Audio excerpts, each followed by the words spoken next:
Organic chemistry में आज शुरू कर रहे हैं एल्काइल हैलाइड। ठीक है, चलिए स्टार्ट कर रहे हैं एल्काइल हैलाइड। देखते हैं एल्काइल हैलाइड में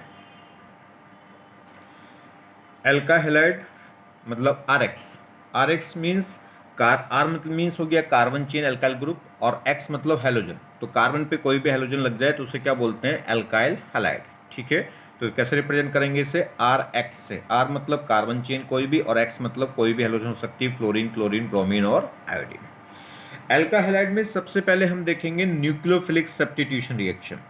एन मतलब न्यूक्लियोफिलिक और एस मीन्स सब्स्टिट्यूशन। तो एस हो गया सब्स्टिट्यूशन रिएक्शन, और कौन सी, न्यूक्लियोफिलिक सब्स्टिट्यूशन। सब्स्टिट्यूशन में मैंने आपको बताया है कि अगर कोई भी एटम या ग्रुप रिप्लेस हो जाए किसी अनोदर एटम या ग्रुप से तो उसे क्या बोलते हैं, सब्स्टिट्यूशन रिएक्शन। ठीक, अगर कोई न्यूक्लियोफाइल रिप्लेस हो तो क्या कहलाएगी, वो न्यूक्लियोफिलिक, और कोई इलेक्ट्रोफाइल रिप्लेस हो तो इलेक्ट्रोफिलिक। क्लियर हो गई बात। अगर कोई भी एटम या ग्रुप रिप्लेस हो जाए अनोदर एटम या ग्रुप से तो वो कहलाती है सब्स्टिट्यूशन रिएक्शन। और अगर जो सब्स्टिट्यूशन हो रहा है अगर वो न्यूक्लियोफाइल है तो वो न्यूक्लियोफिलिक होगी, और अगर जिसका सब्स्टिट्यूशन हो रहा है अगर वो कोई इलेक्ट्रोफाइल है तो वो इलेक्ट्रोफिलिक सब्स्टिट्यूशन होगी। तो चलिए हम देखते हैं पहले इसमें न्यूक्लियोफिलिक सब्स्टिट्यूशन रिएक्शन एसएन से रिप्रेजेंट करेंगे। अब न्यूक्लियोफिलिक सब्स्टिट्यूशन रिएक्शन के भी बहुत सारे टाइप हैं। मेनली तो वैसे दो टाइप होते हैं, SN1 और SN2। इनमें भी क्या होती हैं, कुछ वैरायटीज होती हैं। तो हम न्यूक्लियोफिलिक सब्स्टिट्यूशन रिएक्शन में SN1, SN2, SNI, SNNGP, SNAR, SNAE और SNEA और SN21। ठीक है, कुछ वैरायटीज देखेंगे। मेनली वैसे कौन है, SN1 और SN2।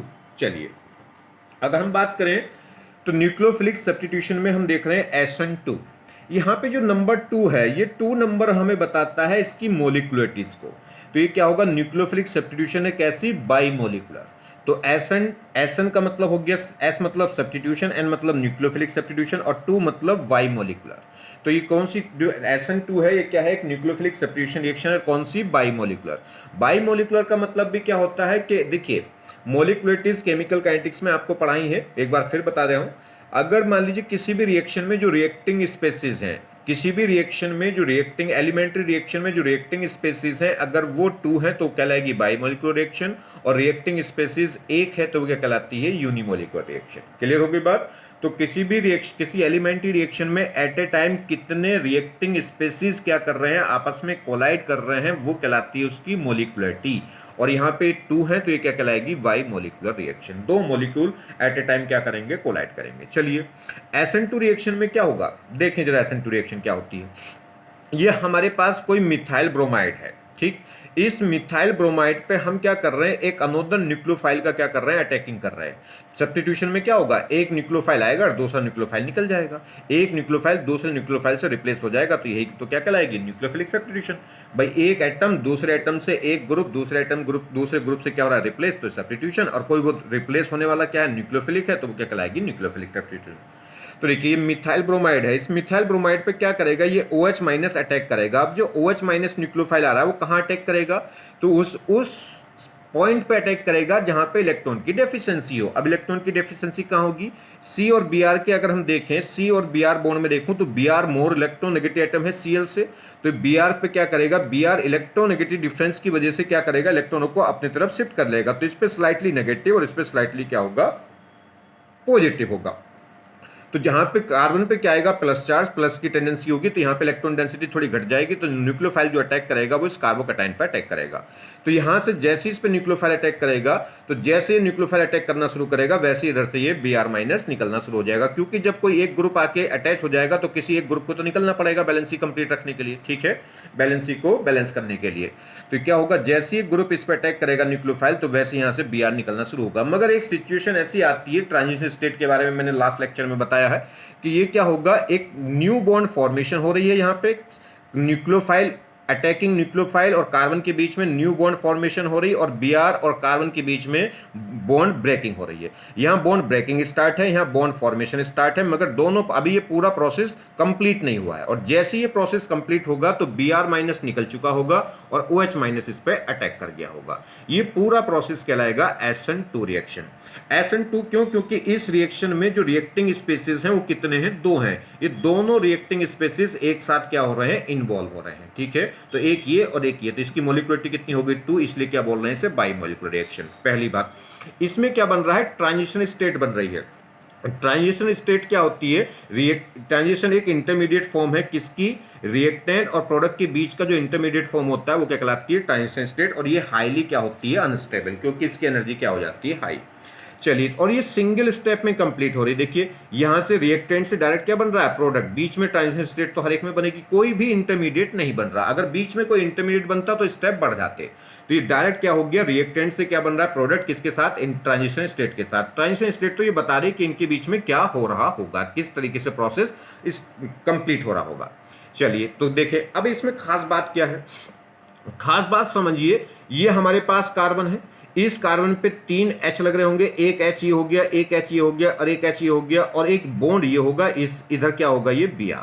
तो देखो एक H ये, एक H ये, और एक H ये, और एक ये Br। इस कार्बन सिंगल बॉन्डेड कार्बन है, तो इसकी हाइब्रिडेशन कैसी होगी, sp3।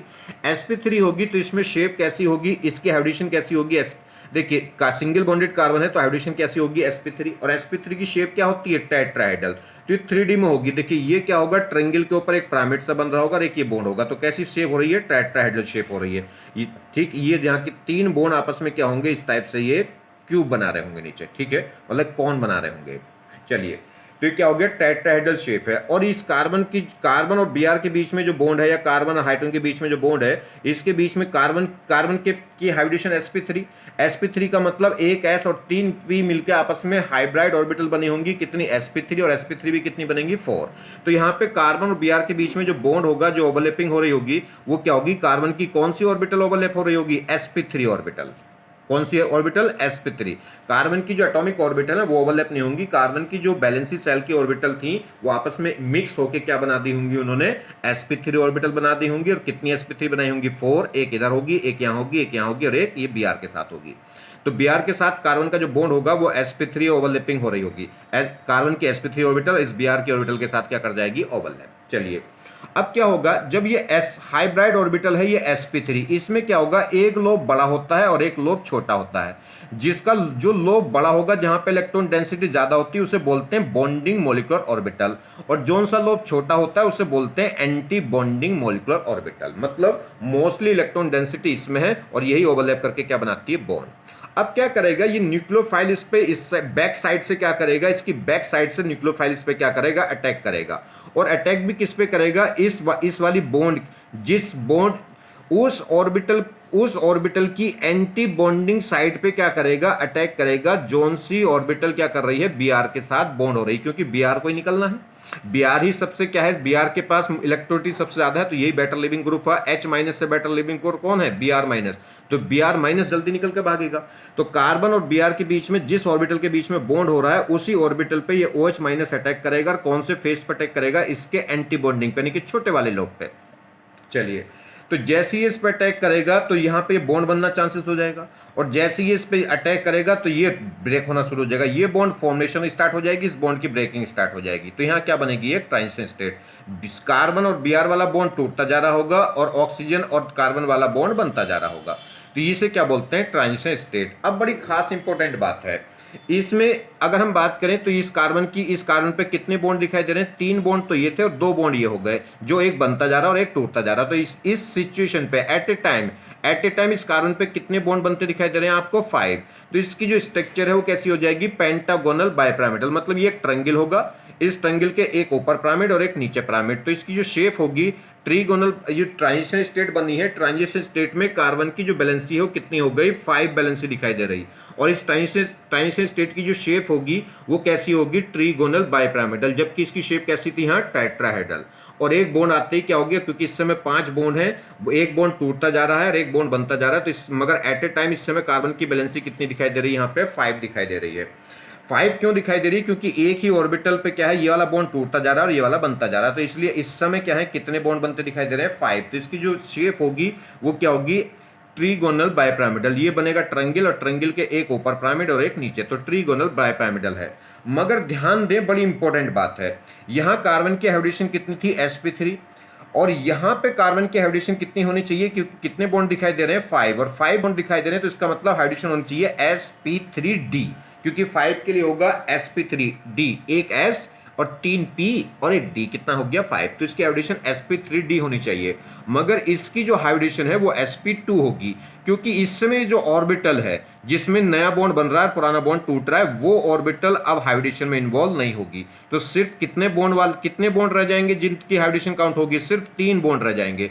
तो इसकी शेप होगी पेंटागोनल बाइपिरामिडल, मगर शेप sp3d ना होके sp2 होगी, सिर्फ sp2। जो प्योर बॉन्ड है ये, इन बॉन्ड की ही क्या होगी, हाइब्रिडेशन में काउंट होंगे। ये सिग्मा, जो 3 सिग्मा बॉन्ड दिखाई दे रहे हैं, यही हाइब्रिडेशन में काउंट होंगे। ये वाले बॉन्ड अब इस समय हाइब्रिडेशन में काउंट नहीं होंगे, जो बॉन्ड ब्रेकिंग और बॉन्ड फॉर्मेशन में यूज हो रहे हैं। चलिए, तो शेप हो गई पेंटागोन ट्रिगोनल बाइपिरामिडल, मगर हाइब्रिडेशन sp3d ना होकर sp2 होगी। और ये जो न्यूक्लियोफाइल अटैक कर रहा है, ये sp3 की एंटी बॉन्डिंग लोब पे क्या कर रहा है, अटैकिंग कर रहा है। अब एक और खास बात है, देखिए ये अगर मान लीजिए ये क्या है, 3D में है, तो अगर Br निकल रहा है राइट साइड से, तो ये कहाँ अटैक हो रहा है, लेफ्ट साइड से। तो ये बैक साइड से, जिस साइड से न्यूक्लियोफाइल अटैक कर रहा है उसके दूसरी साइड से लिविंग ग्रुप निकल रहा है। तो अगर इसकी कॉन्फ़िगरेशन क्या हो जाएगी, चेंज हो जाएगी। देखिए इसमें Br इधर था, तो Br यहाँ से निकल के OH इस साइड हुआ, तो इसकी छतरी क्या हो जाएगी, उल्टी हो जाएगी। और छतरी उल्टी हो गई तो इसे बोलते हैं इन्वर्जन। इन्वर्जन बोलेंगे या क्या बोल सकते हैं, अम्ब्रेला इफेक्ट। ठीक है, ये तो इसमें कॉन्फ़िगरेशन क्या हो जाएगी, चेंज। अगर मान लीजिए ये कायरल कार्बन एटम होता और इसकी कॉन्फ़िगरेशन होती R, तो अगर इसकी R होती तो ये इसकी कॉन्फ़िगरेशन कैसी हो जाती, S, या उसकी S होती तो इसकी क्या हो जाती, R। तो क्या होगी, जो कॉन्फ़िगरेशन है, जो फाइनल प्रोडक्ट बनेगा उसमें वोल्टन इन्वर्जन हो जाएगा। वोल्टन इन्वर्जन क्या होता है, R कॉन्फ़िगरेशन L में और L कॉन्फ़िगरेशन किस में हो जाए, मतलब R S में और S R में, कॉन्फ़िगरेशन क्या हो जाए, चेंज, तो उसे क्या बोलते हैं, इन्वर्जन। तो इसकी क्या होगी, कॉन्फ़िगरेशन क्या हो जाएगी, चेंज हो जाएगी। चलिए, तो क्या हुआ, अगर हम बात करें, एक और खास बात है, यहाँ पे बॉन्ड क्या हो गया, जब ये अटैकिंग करेगा तो ये क्या है, ये स्लो स्टेप होता है। और अगर हम फाइनली देखें तो ये यही क्या होगा, जब जिसमें Br निकलेगा ट्रांजिशन से जब प्रोडक्ट बनता है तो ये फास्ट होता है। वैसे तो ओवरऑल यहाँ से लेकर यहाँ तक एक ही स्टेप कहलाता है, क्योंकि यहाँ से रिएक्टेंट से लेकर ट्रांजिशन तक और ट्रांजिशन से लेकर प्रोडक्ट तक, ये पूरा क्या होता है, एक स्टेप होगा। मगर इसमें फास्ट क्या होता है, ये ट्रांजिशन स्टेट से अटैकिंग से ज़्यादा फास्ट होता है लिविंग वाला। चलिए, टीएस यहाँ पे जो ट्रांजिशन स्टेट बनी है, ये क्या होगी, टीएस ट्रीगोनल बाइपिरामिडल। टीएस की जो शेप है वो कैसी है, ट्रीगोनल बाइपिरामिडल है। ट्रायंगल बनेगा इन तीनों का बॉन्ड, और ट्रायंगल के एक ऊपर बॉन्ड है और एक नीचे, यानी कि एक पिरामिड ऊपर बन जाएगा और एक नीचे। तो ट्रीगोनल बाइपिरामिडल शेप की क्या बनेगी, टीएस। ये कह सकते हैं इसमें जो टीएस बनेगी उसकी शेप कैसी है, ट्रीगोनल बाइपिरामिडल। दूसरा, अब हाइब्रिडेशन sp2, और इस ट्रांजिशन स्टेट में कार्बन की जो हाइब्रिडेशन है वो sp2 होगी, ना कि sp3d। देखने में हमें क्या लग रहा है कि 5 बॉन्ड हो गए, 4 बॉन्ड थे तो हाइब्रिडेशन sp3, और 5 बॉन्ड हो गए तो हमें लग रहा है कि हाइब्रिडेशन sp3d होगी। तो sp3d नहीं, बल्कि और एक ये sp3 से भी कम हो जाएगी, कितनी, sp2। तो यहाँ हाइब्रिडेशन sp2 होगी, नॉट sp3d। तो यहाँ sp3d हाइब्रिडेशन नहीं होगी। और ये कह रहा है, और इसमें क्या हो जाएगा, अगर हम बात करें पेंटावैलेंट, तो जो ट्रांजिशन स्टेट है उसमें कार्बन कैसा है, पेंटावैलेंट। तो ट्रांजिशन स्टेट क्या हो गई, ट्रिगोनल बाइपिरामिडल शेप हो गई उसकी, और हाइब्रिडेशन sp2 है, ना कि sp3d। क्यों, क्योंकि जो बॉन्ड फॉर्मेशन और बॉन्ड ब्रेकिंग हो रही है वो बॉन्ड हाइब्रिडेशन में इन्वॉल्व नहीं होंगे। और क्या हो गया, पेंटावैलेंट हो गया है। क्लियर। और क्या हो गया जी, इसमें इन्वर्जन हो गया, जो फाइनल प्रोडक्ट बना है वो इनिशियल के क्या हो गया, इन्वर्ट हो गया, यानी मतलब उसकी कॉन्फ़िगरेशन क्या हो गई है, चेंज हो गई है। तो इन्वर्जन इसमें टेक प्लेस हो रहा है, या कह सकते हैं इसमें अम्ब्रेला इफेक्ट क्या हो रहा है, प्रोड्यूस हो रहा है। तो देखिए और कुछ बातें इसमें SN2 में, तो in SN2 reaction nucleophile attack to the anti bonding orbital of the C और लिविंग ग्रुप। कार्बन और लिविंग ग्रुप के बीच में जो बॉन्ड बना है, इस बॉन्ड की जो ऑर्बिटल है, हाइब्रिड ऑर्बिटल कौन सी थी, sp3। उस sp3 का जो बड़ा लोब था वो तो बॉन्डिंग बना रहा था लिविंग ग्रुप के साथ, और उसका जो छोटा लोब है जिसे क्या बोलते हैं, एंटी बॉन्डिंग। तो एंटी बॉन्डिंग के साथ क्या करता है, न्यूक्लियोफाइल अटैक करता है। तो SN2 रिएक्शन में जो न्यूक्लियोफाइल है वो अटैक करेगा, attack to the anti bonding orbital of carbon और लिविंग ग्रुप। दूसरा, SN2 is the bimolecular reaction. SN2 reaction क्या है, एक बाईमोलिकुलर रिएक्शन है, because rate depend upon the reactant as well as nucleophile. क्योंकि इस रिएक्शन का जो रेट है, SN2 रिएक्शन का जो रेट है वो क्या करता है, रिएक्टेंट, वो क्या होगा, रिएक्टेंट या कह सकते हैं इसको रिएक्टेंट या कह सकते हैं एल्का हैलाइड की कंसंट्रेशन पे भी डिपेंड कर रहा है, और जो अटैकिंग न्यूक्लियोफाइल है उसकी कंसंट्रेशन पे भी डिपेंड कर रहा है।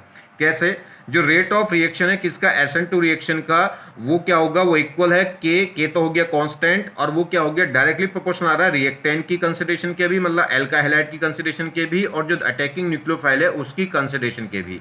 एल्का हैलाइड के रेस्पेक्ट में भी ऑर्डर कितना है 1, और न्यूक्लियोफाइल के रेस्पेक्ट में भी ऑर्डर कितना है 1। अगर जनरली बात करें तो कौन से ऑर्डर की रिएक्शन हो जाएगी, सेकेंड ऑर्डर की। ऑर्डर वैसे रिएक्शन को देखकर नहीं बताया जाता, वो एक एक्सपेरिमेंटल फिनोमिना है। तो यहां देखें तो रिएक्शन SN2 रिएक्शन का जो रेट है वो किसकी कंसिडरेशन पे डिपेंड कर रहा है, एल्का हैलाइड की भी, और जो अटैकिंग न्यूक्लियोफाइल है उसकी कंसिडरेशन पे भी, दोनों पे डिपेंड कर रहा है। तो इसका मतलब ये इसमें दो सब्सटेंस एट ए टाइम क्या हो रहे होंगे, यूज हो रहे होंगे, कोलाइड हो रहे होंगे, तो जो जिससे मॉलिक्यूलरिटी कितनी हो गई, 2 हो गई।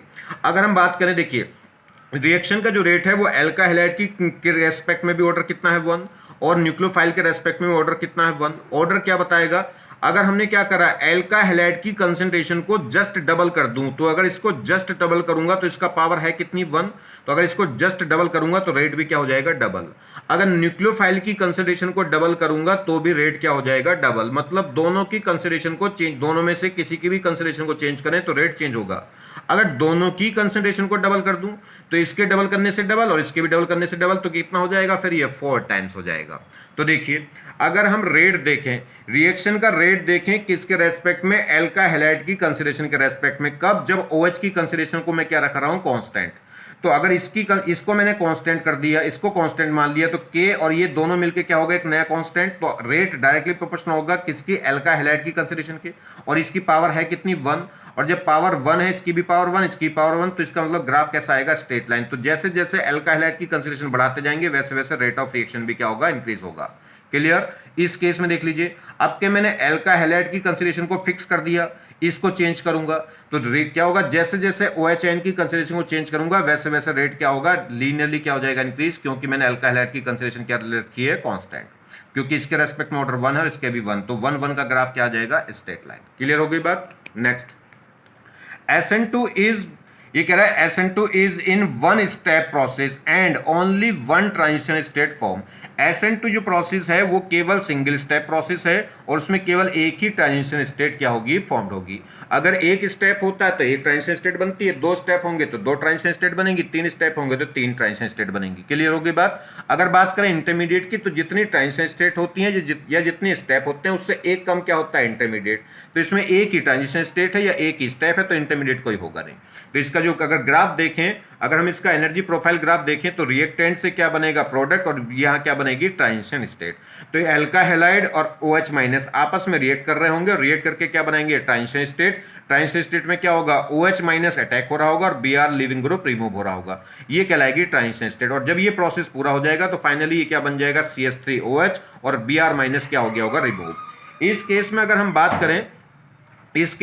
बात करें, तो कौन सा ज्यादा क्या होगा, स्टेबल होगा। तो अगर हम बात करें स्टेबिलिटी की, तो देखिए रिएक्शन फॉरवर्ड भागी, तो ये क्या होगा, ये प्रोडक्ट इसमें क्या है, मोर स्टेबल है। प्रोडक्ट इसमें मोर स्टेबल है तभी इसकी एनर्जी क्या आ गई, डाउन हो गई। प्रोडक्ट की जो एनर्जी है वो रिएक्टेंट से क्या हो गई, कम। तो ओवरऑल इस रिएक्शन में एनर्जी क्या होगी, रिलीज होगी, और रिलीज होगी एनर्जी तो ये क्या कहलाएगी, एक्सोथर्मिक। कितनी एनर्जी रिलीज होगी, ये रिएक्टेंट का एनर्जी लेवल है और ये प्रोडक्ट का एनर्जी लेवल है। तो इन दोनों के बीच का जो गैप है वही क्या कहलाएगा, डेल्टा एच, और वो क्या होगा, कैसा होगा, नेगेटिव। नेगेटिव मतलब एनर्जी क्या हो जाएगी, रिलीज। अब ये एनर्जी रिलीज क्यों हो गई, क्योंकि प्रोडक्ट का एनर्जी लेवल कम हो गया, प्रोडक्ट मोर स्टेबल हो गया रिएक्टेंट से। अब इसका एनर्जी लेवल कम क्यों हो गया, ये मोर स्टेबल क्यों हो गया, तो सुनिए।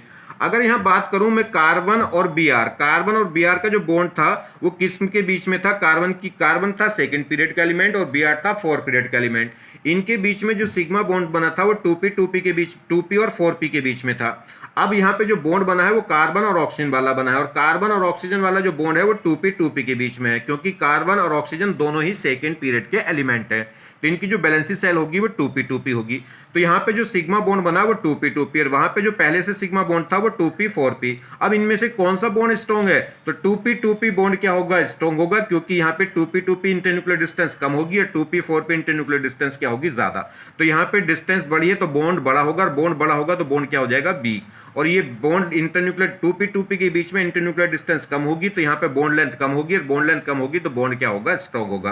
तो ये स्ट्रॉन्ग बॉन्ड होगा, स्ट्रॉन्ग बॉन्ड होगा तो क्या होगा, इस केस में ये प्रोडक्ट क्या हो जाएगा, मोर स्टेबल। जितना ज्यादा स्टेबल बॉन्ड बनेगा उतना प्रोडक्ट भी क्या हो जाएगा, मोर स्टेबल। तो एक तो क्राइटेरिया ये था कि हमने जो वीक बॉन्ड तोड़ दिया और स्ट्रॉन्ग बॉन्ड बना दिया तो प्रोडक्ट ज्यादा स्टेबल होगा। एक दूसरा रीजन कह सकते हैं OH माइनस और Br माइनस में बेटर न्यूक्लियोफाइल कौन है, अगर हम बात करें तो देखिए इसमें क्या होगा, ये Br माइनस क्या है, बेटर लिविंग ग्रुप है किससे, OH माइनस से। तो क्या होगा, Br minus better leaving group है तो क्या होगा, जितनी बेटर लिविंग ग्रुप जितनी जल्दी निकलेगा उतना, जितना ज्यादा बेटर लिविंग ग्रुप होगा रिएक्शन उतनी फास्ट हो जाएगी, कह सकते हैं उतने प्रोडक्ट के फेवर में हो जाएगी। क्यों हो जाएगी, क्योंकि प्रोडक्ट उतना ही ज्यादा क्या होगा, स्टेबल। क्लियर होगी बात। या न्यूक्लियोफिलिसिटी की बात कर लो, न्यूक्लियोफिलिसिटी की बात करोगे तो OH माइनस बेटर न्यूक्लियोफाइल है किससे, Br माइनस से। तो स्ट्रॉन्ग न्यूक्लियोफाइल क्या करेगा, वीक न्यूक्लियोफाइल को रिप्लेस कर देगा। क्लियर होगी बात। तो इस केस में प्रोडक्ट की स्टेबिलिटी ज्यादा होगी तो रिएक्शन फॉरवर्ड के फेवर में ज्यादा होगी, तो इसलिए K की वैल्यू क्या हो जाएगी, 1 से बड़ी हो जाएगी, क्योंकि प्रोडक्ट इसमें मोर स्टेबल है। अगर प्रोडक्ट मोर स्टेबल ना होता तो रिएक्शन होती ही नहीं, ठीक है। और इस केस में एंथैल्पी चेंज क्या होगी, नेगेटिव, मतलब रिएक्शन क्या होगी, रिलीज। ये कैसी प्रोसेस है, एक्सोथर्मिक। नेक्स्ट देखिए, तो आप समझा रहे हैं कि प्रोडक्ट की जो स्टेबिलिटी है आप कई तरीके से एक्सप्लेन कर सकते हैं। या तो बॉन्ड के बेसिस पे कि जो प्रोडक्ट वाला बॉन्ड है वो ज्यादा स्टेबल है रिएक्टेंट से, तो इसलिए जितना ज्यादा स्टेबल बॉन्ड बनेगा उतना कंपाउंड भी क्या हो जाएगा, मोर स्टेबल। या ऐसे कह सकते हैं जितना ज्यादा स्टेबल बॉन्ड बनेगा तो उतनी एनर्जी क्या हो जाएगी, कम, तो एनर्जी क्या हो जाएगी, रिलीज। और रिलीज हो जाएगी तो प्रोसेस क्या हो जाएगा, एक्सोथर्मिक। और एक्सोथर्मिक प्रोसेस हो जाएगा तो वो जनरली क्या होते हैं, जो एक्सोथर्मिक प्रोसेस है वो जनरली स्पॉन्टेनियस हो जाते हैं। चलिए, इन SN2 reaction no intermediate is formed, so there is no rearrangement। इस SN2 रिएक्शन केवल सिंगल स्टेप रिएक्शन है, मैकेनिज्म है, और सिंगल स्टेप मैकेनिज्म है तो इसमें सिर्फ ट्रांजिशन स्टेट बनती है, इंटरमीडिएट नहीं बनता। और जब एक ही ट्रांजिशन स्टेट बनेगी तो कोई इंटरमीडिएट नहीं बनेगा। जब कोई इंटरमीडिएट नहीं बनेगा तो कोई रीअरेंजमेंट नहीं हो सकता। रीअरेंजमेंट ट्रांजिशन स्टेट में नहीं होते, सिर्फ इंटरमीडिएट में होते हैं। और वो भी कब होते हैं, जब रीअरेंज होकर इंटरमीडिएट पहले से ज्यादा स्टेबल हो जाए, ठीक है। तो SN2 रिएक्शन में कोई भी इंटरमीडिएट नहीं होगा, कोई भी इंटरमीडिएट नहीं होगा, तो इसमें रीअरेंजमेंट पॉसिबल नहीं है। तो in SN2 reaction no intermediate is formed, so there is no rearrangement. Next, there is no relation between reactant and product in SN2 because they are different compound. ये कह रहा है कि जो SN2 रिएक्शन में जो रिएक्टेंट है और प्रोडक्ट है इनके बीच में आपस में कोई भी रिलेशन नहीं होता, क्योंकि इस रिएक्शन में जो रिएक्टेंट और प्रोडक्ट हैं वो एक दूसरे से क्या है, इंडिपेंडेंट हैं। तो there is no relation between reactant and product in SN2 reaction because they are different compound, क्योंकि वो दोनों ही क्या है, डिफरेंट कंपाउंड हैं। नेक्स्ट देखिए, ये हमारे पास कोई साइक्लोहेक्सेन है, इसे मैंने ट्रांजिशन चेयर फॉर्म में लिख दिया, चेयर फॉर्म में बना रखा है। ये हमारे पास कोई साइक्लोहेक्सेन है, इस पे एक कार्बन पे Br और H लगा है, इस पे मैंने रिएक्शन करा दी KSH, ठीक है। KSH आयनाइज होगा, इससे आएगा K प्लस और SS माइनस। ये SH माइनस क्या है, एक न्यूक्लियोफाइल है। ये न्यूक्लियोफाइल, अब हम SN2 रिएक्शन के मैकेनिज्म के थ्रू इस पर रिएक्शन देख रहे हैं। तो क्या होगा, ये SN माइनस न्यूक्लियोफाइल इस पे क्या करेगा, अटैक करेगा, और अटैक करेगा तो क्या होगा, जैसे ही अटैक करेगा तो ट्रांजिशन स्टेट बनाएगा। ट्रांजिशन स्टेट क्यों, क्योंकि ये न्यूक्लियोफाइल अटैक होने लगेगा और Br माइनस लिविंग ग्रुप निकलना शुरू हो जाएगा, तो इनके बीच में एक ट्रांजिशन स्टेट बन जाएगी। तो क्या होगा, Br वाला ग्रुप बॉन्ड टूट रहा होगा और SH वाला बॉन्ड बन रहा होगा, तो कार्बन और Br वाला बॉन्ड ब्रेक होने लगेगा और S और कार्बन वाला बॉन्ड फॉर्म होने लगेगा। तो ये कहलाएगी इसकी ट्रांजिशन स्टेट।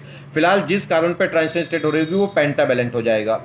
चलिए, अब थोड़ी देर बाद में क्या होगा, जैसे ये प्रोसेस कंप्लीट होगा तो Br माइनस निकल चुका होगा और SH लग चुका होगा। मगर ध्यान दीजिए, इनकी जो ओरिएंटेशन है वो क्या हो जाएगी, चेंज हो जाएगी। अगर Br लेफ्ट साइड से निकला तो कहां से लग जाएगा, राइट साइड से। आगे बात समझ में देखिए, कॉन्फ़िगरेशन क्या हो जाएगी, चेंज हो जाएगी, क्योंकि इसमें क्या हो जाता है, इन्वर्जन। नेक्स्ट देखिए, तो इन SN2 रिएक्शन ट्रांजिशन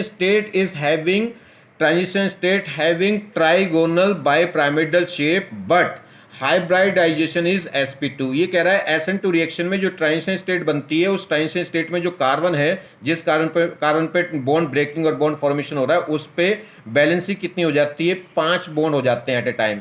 और 5 बॉन्ड हो जाते हैं तो इस ट्रांजिशन स्टेट की जो शेप है वो कैसी हो जाएगी, ट्रीगोनल बाइपिरामिडल। मगर शेप जरूर ट्रीगोनल बाइपिरामिडल है, मगर हाइब्रिडाइजेशन sp2 ही होती है, हाइब्रिडेशन sp3d नहीं होती।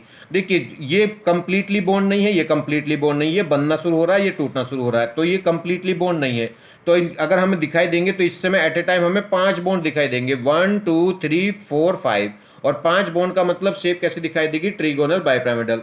मगर हाइब्रिडेशन sp2 होगी, क्योंकि ये जो दो बॉन्ड जो बन रहे हैं और टूट रहे हैं, बॉन्ड फॉर्मेशन और बॉन्ड ब्रेकिंग वाले जो बॉन्ड हैं वो हाइब्रिडेशन में इन्वॉल्व नहीं होंगे, तो हाइब्रिडेशन में सिर्फ 3 बॉन्ड होंगे, और 3 बॉन्ड होंगे तो हाइब्रिडेशन क्या होगी, sp2। तो शेप तो जरूर ट्रीगोनल बाइपिरामिडल होगी, मगर हाइब्रिडेशन sp2 ही होगी। Next, in SN2 reaction product has reverse, ये कह रहा है reverse configuration with respect to reactant. ये कह रहा है जो प्रोडक्ट है वो उसमें क्या होगा, जो प्रोडक्ट की कॉन्फ़िगरेशन है वो रिएक्टेंट के कॉन्फ़िगरेशन की क्या हो जाएगी, रिवर्स, क्योंकि इसमें जो अटैकिंग है वो बैक साइड से होती है न्यूक्लियोफाइल की। अगर लिविंग ग्रुप फ्रंट साइड से निकलेगा तो न्यूक्लियोफाइल बैक साइड से। तो देखो कह रहा है with respect to reactant due to back side effect, back side effect की वजह से इनकी कॉन्फ़िगरेशन क्या हो जाती है, चेंज। मतलब SN2 रिएक्शन में रिएक्टेंट और प्रोडक्ट की जो कॉन्फ़िगरेशन है वो चेंज होगी, किसकी वजह से, due to back side effect. Back side क्यों, क्योंकि जो न्यूक्लियोफाइल है, जो अटैकिंग होती है न्यूक्लियोफाइल की वो बैक साइड से, और लिविंग ग्रुप की जो लिविंग टेंडेंसी होती है वो फ्रंट साइड से होती है। कह सकते हैं दोनों के अपोजिट फेस से, लिविंग ग्रुप का आना, लिविंग ग्रुप का जाना और न्यूक्लियोफाइल का आना अपोजिट फेस में होता है, इसलिए कॉन्फ़िगरेशन क्या हो जाएगी, चेंज।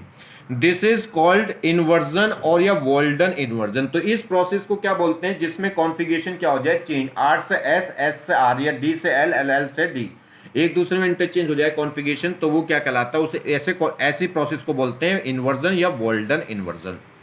देखें जी, ये हमारे पास क्या था, अगर हम बात करें, ये हमारे पास क्या, अगर मान लीजिए इसके ये जो कार्बन कैटायन है, कार्बन कैटायन कैसा है, कायरल है, कायरल है मतलब इसके पास क्या होगी, ऑप्टिकल आइसोमरिज्म होगी, मतलब ये अपनी क्या कर सकता है, कॉन्फ़िगरेशन शो करेगा। अगर कार्बन कायरल कैटायन कार्बन जो है कायरल कार्बन एटम नहीं है, तो फिर तो ज्योमेट्रिकल, फिर तो ऑप्टिकल आइसोमरिज्म होगी नहीं, तो फिर तो कॉन्फ़िगरेशन का कोई मीनिंग रहता ही नहीं है। मगर अगर ये जिस कार्बन पे Br है, अगर वो कायरल कार्बन एटम है, कायरल कार्बन एटम है, तो इसकी कॉन्फ़िगरेशन होगी या तो R या S, ठीक है। तो अब ये क्या होगा, जैसे ये है, ये सिस्टम है, अब इसमें हम क्या कराएं, SN2 रिएक्शन कराएंगे, तो SN2 कराएंगे तो इस पे जो न्यूक्लियोफाइल होगा वो इसकी एंटी बॉन्डिंग पे बैक साइड से क्या करेगा, अटैक करेगा। तो जब इस साइड से अटैक करेगा तो ये यहाँ से फ्रंट से निकलेगा, तो Br इधर से निकलकर OH इस साइड से जुड़ेगा, तो ये जो छतरी सी बन रही है आपको दिखाई दे रही है, ये देखिए ट्रीगोनल शेप थी, टेट्राहेड्रल शेप थी, और टेट्राहेड्रल पर अगर मैं इनको मिलाऊं तो ये ट्रायंगल होगा, ट्रायंगल के ऊपर ये प्राइमेट सा बनता दिखाई दे रहेगा, ये छतरी क्या हो जाएगी, रिवर्स, क्योंकि Br इधर से निकल गया होगा, OH जब इधर से आएगा तो ये छतरी इधर पलट जाएगी, तो कॉन्फ़िगरेशन क्या हो जाएगी, इसकी चेंज हो जाएगी। अगर ये रिएक्शन क्या होती, अगर ये रिएक्शन क्या होती, देखिए अगर बात करें SN1 होती, SN2 में तो क्या हो गई, कॉन्फ़िगरेशन चेंज हो गई। अगर ये क्या इसमें साइड इधर थी तो उसमें छतरी इधर हो गई, अगर इसकी कॉन्फ़िगरेशन R है तो उसकी कितनी हो जाएगी, S, और इसे बोलते हैं वॉल्डन इन्वर्जन। यहाँ देखिए अगर ये SN1 होती, जो अभी हम पढ़ेंगे, SN1 होती तो उस SN1 में क्या होता है, पहले इंटरमीडिएट बनता है कार्बोकैटायन, उसके बाद प्रोडक्ट बनता है, मतलब 2 स्टेप प्रोसेस होता है। तो पहले Br माइनस निकल के कार्बन कैटायन बन जाएगा, और जब पहले कार्बन कैटायन जनरेट होगा उसके बाद न्यूक्लियोफाइल अटैक करता है। अब देखें, अब ये जो कार्बन कैटायन है, इस कार्बन कैटायन पर लगने वाले तीनों ग्रुप आपके क्या होंगे, डिफरेंट क्यों होंगे, क्योंकि इस कार्बन पर लगने वाले ये ऑल 4 ग्रुप डिफरेंट होंगे, तभी तो ये कायरल होगा। तो ये एक Br है, कुछ और होगा, कुछ मान लो R1 R2 R3। तो अगर कार्बन कैटायन पर अब कार्बन कैटायन हो गया तो Br तो निकल चुका कार्बन कैटायन, अब कितने ग्रुप रह गए, 3। अब मगर ये तीनों ग्रुप डिफरेंट होंगे, R1 R2 R3। अगर ऐसा कार्बन कैटायन हो जिस पर लगने वाले तीनों ग्रुप क्या हो, डिफरेंट हो, तो ये क्या है, देखिए कार्बन कैटायन की हाइब्रिडेशन होती है sp2। sp2 का मतलब ट्रायंगुलर प्लेनर, ट्रायंगुलर प्लेनर के 2 प्लेन होंगे, एक फ्रंट प्लेन, एक अप द पेपर और एक डाउन द पेपर। तो न्यूक्लियोफाइल ऊपर से भी आके लग सकता है और नीचे से भी। अब इसमें क्या होगा, अगर ये ऊपर से आके लगा तो छतरी इधर को हो जाएगी, और नीचे से आके लगा तो छतरी ऊपर को हो जाएगी। तो अगर ऊपर से लगने से आने से कॉन्फ़िगरेशन आ रही R, तो नीचे से लगने से कॉन्फ़िगरेशन आएगी S। तो अब दोनों के चांसेस क्या होंगे, ये न्यूक्लियोफाइल अपर से आए कि डाउन से आए, तो दोनों के चांसेस 50-50 होंगे। अगर कार्बन इंटरमीडिएट जो कार्बन कैटायन बना है, अगर उस पर लगने वाले तीनों ग्रुप डिफरेंट हैं, तो फिर न्यूक्लियोफाइल की जो अटैकिंग है वो दोनों साइड से 50-50 हो जाएगी, 50% अप साइड से और 50% डाउन साइड से। यह कह सकते हैं 50% उधर से जिधर से बी आर निकला है और 50% बी आर के अपोजिट साइड से। तो इसमें क्या होगा, दोनों के चांसेस 50-50 हो जाएंगे। कब? जब कार्बन कैटायन पर लगने वाले तीनों ग्रुप क्या हो, डिफरेंट। उस केस में तो उस केस में दो प्रोडक्ट बनेंगे, एक में आर कॉन्फ़िगरेशन और एक में एल एस कॉन्फ़िगरेशन। मतलब एक केस में छतरी डाउन में खुलेगी और एक केस में छतरी ऊपर खुलेगी। तो दोनों प्रोडक्ट बनेंगे, एक आर बी और एक एस बी, और दोनों 50-50% होंगे।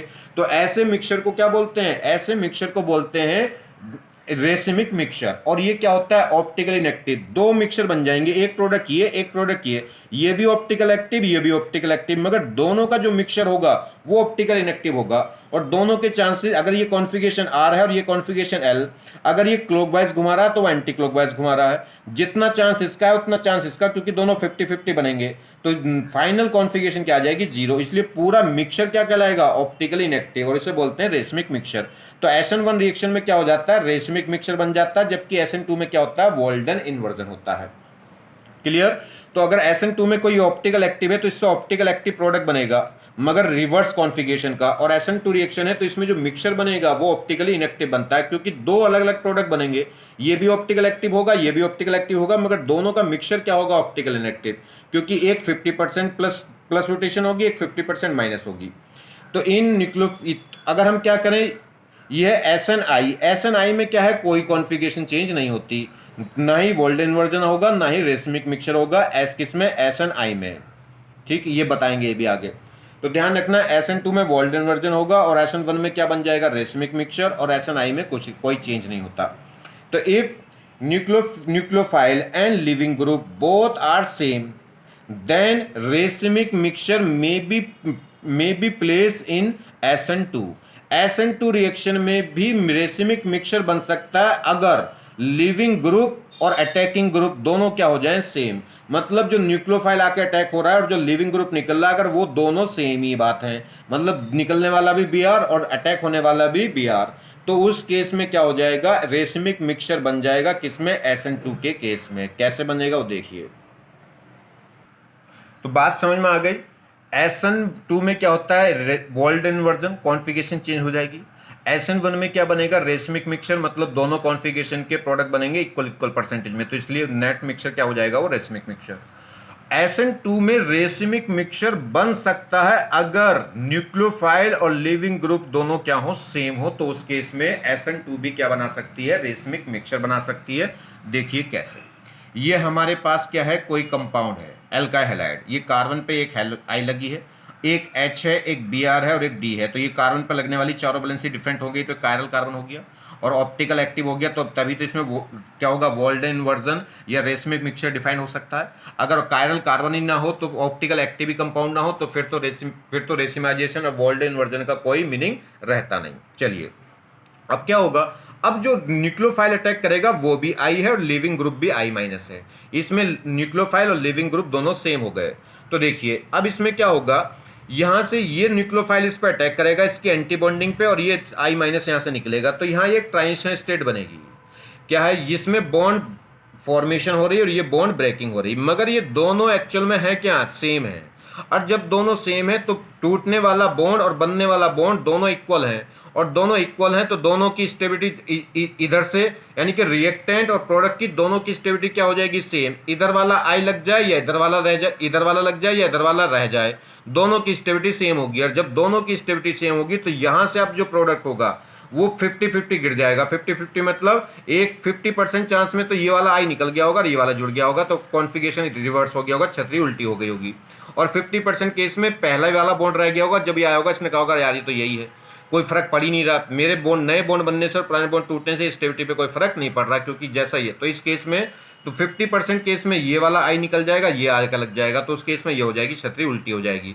और 50% केस में ये आके लगेगा ही नहीं, यही रह जाएगा। ठीक है, तो इसमें क्या हो जाएंगे? अब अगर ये मान लीजिए R है तो ये क्या होगा? S, क्योंकि छतरी क्या हो गई? रिवर्स हो गई। और ये दोनों का मिक्सचर बनेगा साथ में, 50% चार्ज इसके और 50% इसके, तो ये क्या हो जाएगा? इन दोनों का मिक्सचर को क्या बोलेंगे? Racemic mixture. ये ऑप्टिकल एक्टिव होगा, ये ऑप्टिकल एक्टिव, क्योंकि इस पे एक कायरल है, इस पे एक कायरल है, मगर पूरा मिक्सचर क्या कहलाएगा, ये ऑप्टिकली इनएक्टिव, और इसे बोलते हैं रेसमिक मिक्सचर या डीएल मिक्सचर। क्लियर? तो देखिए, तो इस केस में क्या होगा, इस केस में अगर बात करें तो रिएक्टेंट और प्रोडक्ट दोनों बिल्कुल सेम है। तो इस केस में जो SN2 रिएक्शन होगी तो उसमें क्या होगा, रिएक्टेंट और प्रोडक्ट दोनों की एनर्जी लेवल बिल्कुल सेम होगी, क्योंकि दोनों की स्टेबिलिटी सेम है, क्योंकि दोनों में बॉन्ड क्या है, बिल्कुल सेम। तो दोनों का एनर्जी लेवल सेम होगा, तो इस केस में क्या होगा, डेल्टा एच क्या हो जाएगा, 0। तो आइसोट्रोपिक आइसोएंथैल्पिक रिएक्शन हो जाएगी ये, इसमें डेल्टा एच क्या हो जाएगा, 0। और इसमें रिएक्टेंट और प्रोडक्ट दोनों की स्टेबिलिटी सेम होगी, तो रिएक्शन कैसी हो जाएगी, रिएक्शन हो जाएगी रिवर्सेबल। जितना चांसेस फॉरवर्ड का उतना ही चांसेस बैकवर्ड का। ये ट्रांजिशन स्टेट इधर को लुढ़क जाए या इधर को लुढ़क जाए, एक ही बात है, क्योंकि दोनों रिएक्टेंट प्रोडक्ट एक हैं। तो इस केस में के की वैल्यू क्या हो जाएगी, 1। आगे बात समझ में? चलिए, ये करेक्ट क्राइटेरिया अगर देखें किसका, rate of SN2 if better leaving group is present, मतलब जो एल्काइल ग्रुप है R वो तो सेम है, मगर उस पर लगने वाला जो ग्रुप है वो डिफरेंट है। तो अगर R सेम है और लगने वाला ग्रुप डिफरेंट है, तो क्या देखा जाएगा, SN2 उतनी फास्ट होगी जितना बेटर लिविंग ग्रुप होगा, जितना बेटर लिविंग ग्रुप होगा उतनी जल्दी रिमूव हो जाएगा, और जितनी जल्दी रिमूव होगा उतनी जल्दी फास्ट क्या हो जाएगी, SN2 रिएक्शन हो जाएगी। तो के इसमें R पार्ट तो सेम लिया, CH3 मगर लिविंग ग्रुप डिफरेंट लिया, एक F है, एक Br है, एक Cl है, एक Br है, एक I है। तो बेटर लिविंग ग्रुप कौन होगा, F माइनस से बेटर होता है Cl माइनस से बेटर होगा Br माइनस से बेटर होगा I माइनस। जैसे जैसे बेटर होता चला जाएगा लिविंग ग्रुप, वैसे वैसे रिएक्शन का रेट भी क्या होता जाएगा, फास्ट। तो SN2 रिएक्शन इससे ज्यादा फास्ट होगी इसमें, और इससे ज्यादा फास्ट होगी इसमें, और इससे ज्यादा फास्ट होगी इसमें। ये ऑर्डर हो गया SN2 रिएक्शन के रेट का। नेक्स्ट, अगर हम क्राइटेरिया देखें रेट ऑफ SN2 रिएक्शन का, if compound is having less steric crowding, मतलब लिविंग ग्रुप तो सेम हो मगर उन पे जो एल्काइल ग्रुप है वो डिफरेंट हो। अब वो किस पे डिपेंड करेगा, यहाँ इंटरमीडिएट कार्बोकैटायन तो बन नहीं रहा, तो कार्बन कैटायन स्टेबल बने कि वीक बने।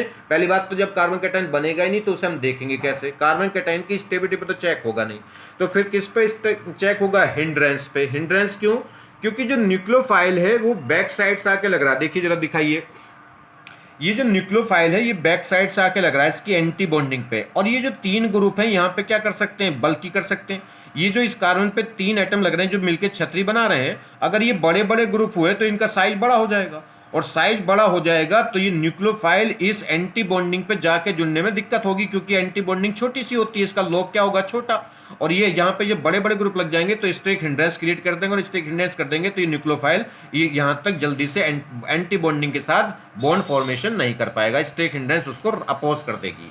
ठीक है, तो जैसे जैसे स्टेक हिंड्रेंस बढ़ेगी वैसे वैसे न्यूक्लियोफाइल की अटैकिंग रुक जाएगी, जिससे रेट क्या हो जाएगा, स्लो हो जाएगा। एक पहली बात। दूसरी बात, जब ये साइड बड़े बड़े होंगे तो यहां तो देखिए कार्बन पे कितने बॉन्ड हैं, 5, और ये ग्रुप अगर बड़े बड़े हो गए तो क्या होगा, ये ट्रांजिशन स्टेट में बहुत ज्यादा बवाल हो जाएगा, किसका, स्टेरिक हिंड्रेंस का, मतलब बहुत ज्यादा अनस्टेबिलिटी आ जाएगी किसमें, ट्रांजिशन स्टेट में। तो यहाँ पे ये वो भी एग्जिस्ट नहीं कर पाएगी, तो इसके बनने के चांसेस कम होंगे। एक तो ये न्यूक्लियोफाइल इस एंटी बॉन्डिंग पे पहुंच नहीं पाएगा अगर ये स्टेरिक ये बड़े बड़े ग्रुप हो गए तो, पहली बात। और दूसरी बात, अगर पहुंच भी गया तो ट्रांजिशन स्टेट बहुत अनस्टेबल होगी, ये जल्दी से एग्जिस्ट नहीं कर पाएगी, क्योंकि छोटे साइज ऑफ कार्बन एटम पे बड़े बड़े 5 ग्रुप लग जाएं या 3 ग्रुप लग जाएं तो वो क्या करेंगे, ट्रांजिशन स्टेट को बनाने में दिक्कत करेंगे, यहाँ पे क्या हो जाएगी, क्राउडिंग हो जाएगी। तो देखिए, तो सबसे कम क्राउडिंग किसमें होगी कि कार्बन पे केवल 3 H लगे हों और एक हैलोजन लगी हो, या फिर उस पर एक कार्बन पे 2 H लगे हों और एक CH3 लग जाए, या फिर क्या हो जाए, 2 एल्काइल ग्रुप लग जाए, एक H लग जाए, और ये क्या हो जाए, 3 डिग्री। तो मिथाइल्स में स्टेक हिंड्रेंस सबसे कम, देखिए 3 डिग्री में सबसे ज्यादा स्टेक हिंड्रेंस होगी, उससे कम 2 डिग्री में, उससे कम 1 डिग्री में, और सबसे कम स्टेक हिंड्रेंस किसमें होगी, CH3 ग्रुप में, मतलब कार्बन पे बस 3 H लगे हों। तो क्या होगा, जैसे जैसे स्टेरिक हिंड्रेंस कम होगी वैसे वैसे रिएक्शन का रेट फास्ट होगा। तो इस केस में न्यूक्लियोफाइल भी इजीली अटैक कर जाएगा किस पे, एंटी बॉन्डिंग पे, और इस केस में ट्रांजिशन स्टेट भी आसानी से बन जाएगी क्योंकि स्टेरिक हिंड्रेंस नहीं होगी। इससे ज्यादा स्टेरिक हिंड्रेंस इसमें, इससे ज्यादा इसमें, उससे ज्यादा इसमें, तो जितनी ज्यादा स्टेरिक हिंड्रेंस उतना रेट क्या हो जाएगा, स्लो। तो इसलिए SN2 रिएक्शन किस में फास्ट चलेगी, मिथाइल हैलाइड में, उसके बाद 1 डिग्री हैलाइड में, उससे भी कम 2 डिग्री में, और सबसे कम 3 डिग्री में। तो ये क्या होगा, SN2 रिएक्शन का रेट देखूं तो 3 डिग्री से ज्यादा होगा 2 डिग्री में, 2 डिग्री से ज्यादा 1 डिग्री में, और 1 डिग्री से ज्यादा मिथाइल हैलाइड में। ये ऑर्डर हो गया किसका, SN2 रिएक्शन के रेट का। कब, जब लिविंग ग्रुप तो सेम है मगर एल्काइल ग्रुप क्या है, डिफरेंट है। देखिए जैसे एग्जाम्पल के तौर पर समझो, ये क्या है, ये टर्सरी अल्काइल हैलाइड है। देखिए इस कार्बन पे 3 अल्काइल ग्रुप लग रहे हैं और ये बी आर, इस पे 2 अल्काइल ग्रुप लग रहे हैं, 2 डिग्री कार्बन हो गया। बी आर जिस कार्बन पे जुड़ी है वो केवल 1 डिग्री, उस पर एक अल्काइल ग्रुप लगा है, और बी आर जिस पे जुड़ी है उस पर कोई अल्काइल ग्रुप लगा ही नहीं है, बस एच लगे हैं। तो स्टिक हिंड्रेंस क्या होगी, सबसे ज्यादा स्टिक हिंड्रेंस इसमें, उससे कम इसमें, उससे कम इसमें, उससे कम इसमें। जैसे जैसे स्टिक हिंड्रेंस कम होती जाएगी वैसे वैसे SN2 रिएक्शन का रेट बढ़ता जाएगा। या उल्टा चलिए, उल्टा चलोगे तो जैसे जैसे स्टिक हिंड्रेंस बढ़ती जाएगी वैसे वैसे SN2 रिएक्शन का रेट कम होता जाएगा। तो सबसे फास्ट किस में होगा, मिथाइल में, और सबसे स्लो किस में होगा, टर्सरी में। तो कह सकते हैं कि 3 डिग्री में जनरली SN2 रिएक्शन होती ही नहीं, रेट बहुत स्लो हो जाता है। तो देखिए जी, ये कह रहा है ये कह रहा है the following compound does not show SN2। तो आपको बताना है कौन सा। ये कह रहा है कि कुछ कंपाउंड है, ये क्या करेंगे, SN2 रिएक्शन को दिखाएंगे ही नहीं। रीजन क्या है देखिए, तो the following compound do not show SN2 reaction. कौन से कंपाउंड है, जैसे ये टर्सरी अल्काइल हैलाइड हो गई जी, इस कार्बन पे 3 अल्काइल ग्रुप लगे हैं तो ये कैसा हो गया, 3 डिग्री कार्बन। और जिस कार्बन पे Br लगी है वो कैसा है, 3 डिग्री, तो 3 डिग्री अल्काइल हैलाइड हो गया। अब ये क्या होगा, एक तो ये CH3 क्या है, बड़े ग्रुप है। बड़े क्यों है, क्योंकि ये एक कार्बन पे 3 H है, तो ये बड़ा ग्रुप होगा, ये भी बड़ा ग्रुप होगा, ये बड़ा, तो ये ब्लॉक कर देंगे इस साइड को पूरी को। तो यहाँ से जो क्या होगा, टर्सरी ब्यूटाइल हैलाइड हो गई। तो टर्सरी क्या बोल रहे हैं इसे, ब्यूटाइल हैलाइड। टर्सरी क्यों, क्योंकि 3 डिग्री कार्बन है, और ब्यूटाइल के टोटल कार्बन कितने हैं, 4। देखिए 1 2 3 और एक 4। तो टर्सरी ब्यूटाइल हैलाइड हो गई। तो ये क्या करेगी, SN2 रिएक्शन देती नहीं है। रीजन क्या है, एक तो जो न्यूक्लियोफाइल लगेगा तो इसकी जो एंटी बॉन्डिंग है इस पे जाके अटैक नहीं हो पाएगी, क्योंकि ये क्या है, क्लाउडिंग की वजह से यहाँ पे हिंड्रेंस हो जाएगी। तो anti bonding molecular orbital is steric crowding, ये भीड़ में दुबक जाएगी अंदर, तो न्यूक्लियोफाइल इस पे तक पहुंच ही नहीं पाएगा, पहली बात। दूसरी, transition state is steric crowding. अगर मान लीजिए न्यूक्लियोफाइल इस तक पहुंच भी गया तो ये जो ट्रांजिशन स्टेट बनेगी, ये एक न्यूक्लियोफाइल लगेगा, दूसरा लिविंग ग्रुप हटेगा। मगर ये जो बड़े बड़े 3 ग्रुप लग गए, ये क्या कर देंगे, बहुत ज्यादा क्राउडिंग लग जाएंगे, क्योंकि इस कार्बन पे 3 बड़े ग्रुप तो हैं और साथ में 2 ग्रुप ये रहे।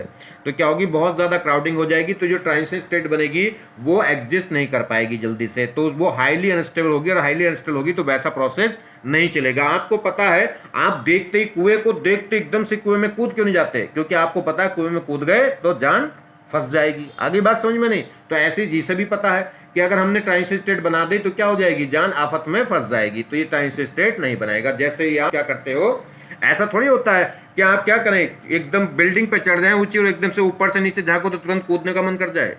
ये ऐसे थोड़ी है कि ट्रेन आ रही भाग तो उसके आगे कूद जाओ।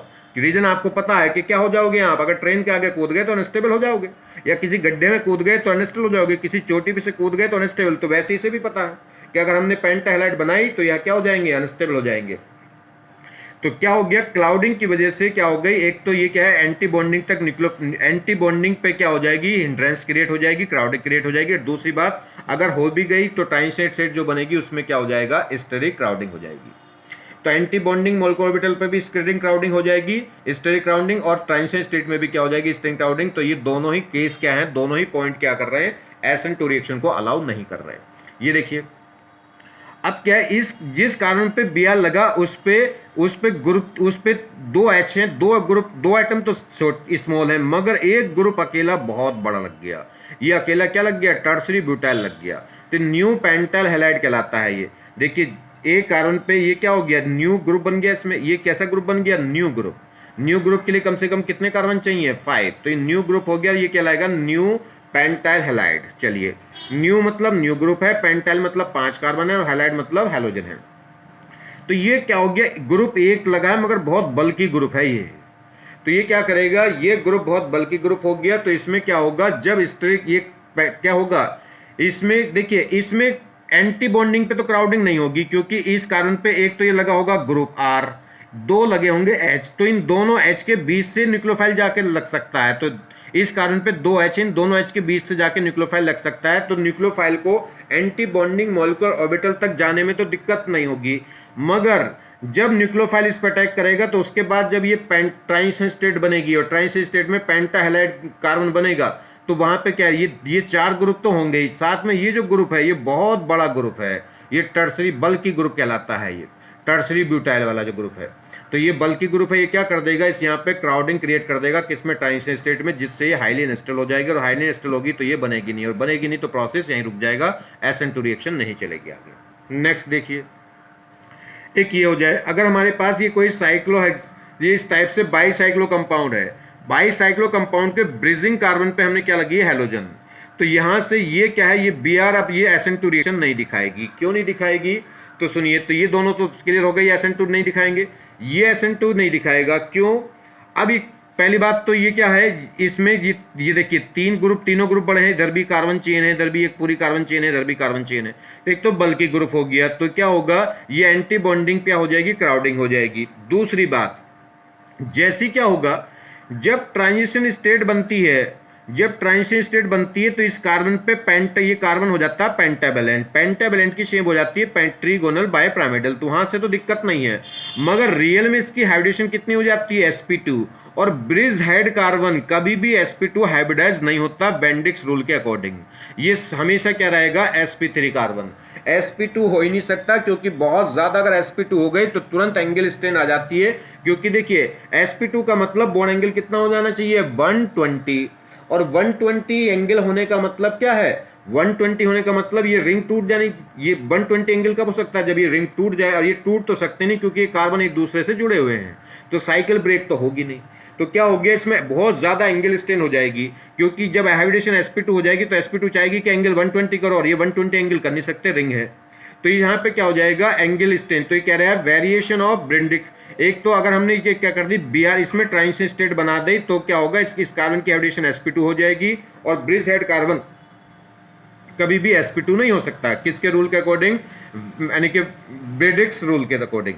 तो violation of the Bredig's rule. तो ब्रेडिक्स रूल यहाँ पे क्या हो जाएगा, वॉयलेशन हो जाएगा, मतलब फेल हो जाएगा, गड़बड़ हो जाएगा, उसका उल्टा हो जाएगा। दूसरा, angle strain in transition state. जब ट्रांजिशन स्टेट बनेगी तो यहाँ पे अगर मान लीजिए ट्रांजिशन स्टेट में ट्रीगोनल बाइपिरामिडल शेप होगी, तो ट्रायंगल में जो बॉन्ड होंगे वो 120 120, और ये एंगल क्या, यहाँ एंगल साइकिल में क्या है, कम है, तो ये एंगल बढ़ा के कहेगा कि 120 करो। तो इसमें क्या हो जाएगा, खिंचाव, एक स्ट्रेन जनरेट हो जाएगी, जिसे बोलते हैं एंगल स्ट्रेन।